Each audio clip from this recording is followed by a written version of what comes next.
மன்னா, எனக்கு கொஞ்சம் மாந்திரீகம் நல்லாவே தெரியும். அதை வச்சு அந்த 5 பேரையும் என்னால கட்டி போட முடியும். அப்படி நான் கட்டி போட்டா என் பொண்ணை கொண்டு வரதுல உங்களுக்கு எந்த பிரச்சனையும் இருக்காதுன்னு தொட்டிய நாயக்கர் கேட்டதும் மன்னருக்கு இது சாத்தியமான ஒரு பக்கம் இருந்தாலும் இவர் சொல்ற மாதிரி நடந்தா நல்லா தான் இருக்கும், எந்த சேதமும் இல்லாம பொண்ணு நமக்கு கிடைக்கும்னு சந்தோஷப்படுறாரு.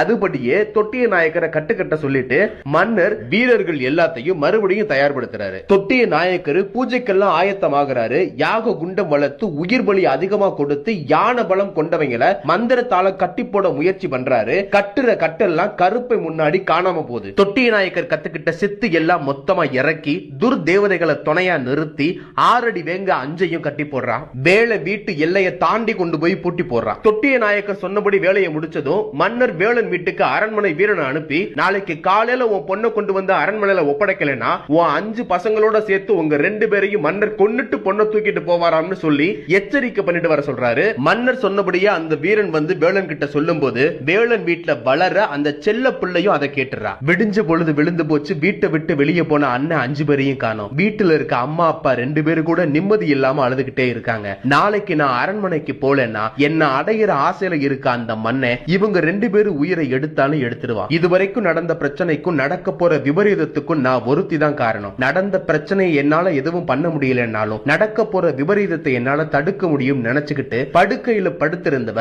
எழுந்து வீட்டை விட்டு வெளியே போறா. அடுத்த நாள் பொழுது விடியுது. வேலனுக்கு எவ்வளவு பிரச்சனை கஷ்டம் இருந்தாலும் விடிஞ்சு எழுந்ததும் அவனோட வேலையை பார்க்க அழுக்கு துணி எல்லாம் எடுத்து வெள்ளாவில போட்டு வெளுக்கிறதுக்காக வெள்ளாவி அடுப்ப மூட்டுறான். எப்படியும் பசங்க வந்துருவாங்கன்ற நம்பிக்கையில அவனோட வேலையை அவன் பார்த்துக்கிட்டே இருக்கான். மன்னரும் தொட்டிய நாயக்கரும் பொழுது விடிஞ்சதுமே வேலனோட முடிவு என்னன்னு தெரிஞ்சுக்கிறதுக்காக வேலன் வீட்டுக்கே வந்துடுறாங்க. வேலன் வீட்டுக்கு பின்னாடி இருக்க வெள்ளாவி அடுப்பு கிட்ட வேலையை பார்த்துக்கிட்டு இருக்கான். மன்னர் வர்ற குதிரை சத்தம் கேட்டதும் வீட்டுக்கு முன்னாடி வந்து நிக்கிறான். என்ன வேளா, என்ன முடிவு பண்ணிருக்க? உன் பொண்ணை எங்கிட்ட ஒப்படைச்சிட்டு உன்னையும் உன் பொண்டாட்டி புள்ள உயிரையும் காப்பாத்திக்க போறியா, இல்ல இன்னும் வெட்டியா வீம்பு பிடிச்சு சாக போறியா? இவர் பொண்ணு எங்க வச்சிருக்க, வெளியே வர சொல்லுன்னு மன்னரும் தொட்டிய நாயக்கரும் வேலன் வீட்டு வாசலுக்கு வந்து பேசுற வரைக்கும் வேலன் தான் பொண்ணை தேடவே இல்லை. பேச்சு சத்தம் கேட்டு வெளியே வந்த கருப்பாயி வேலனை பார்த்து, வீட்டுக்குள்ள தூங்கி கிடந்த புள்ளைய காணோம், நீங்க எங்கேயாவது அனுப்புனீங்களான்னு கேக்குறா. உண்மையாவே வேலன் காலையில எழுந்ததுல இருந்து புள்ளைய பார்க்கவே இல்ல, வீட்டுக்குள்ளதான் தூங்கிக்கிட்டு இருக்கான்னு நினைச்சுக்கிட்டு அவன் வேலையை பார்த்துக்கிட்டு இருக்கான். இத பார்த்துக்கிட்டு இருந்த மன்னரும் தொட்டிய நாயக்கரும்,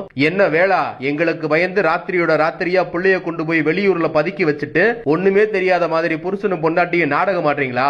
7 கடல் தாண்டி கொண்டு போய் எங்க வச்சிருந்தாலும் தேடி கண்டுபிடிக்கிறது ஒண்ணும் பெரிய விஷயம் இல்ல. இன்னைக்கு இல்லாம போனாலும் என்னைக்குனாலும் அவதான் என்ன கல்யாணம் பண்ணிக்கணும், என் அரண்மனைக்கு ராணியா வந்திருக்கணும். ஆனா வளர்த்த புள்ள மேல வச்ச பாசத்தை நீ பெத்த 5 புள்ள மேல வைக்க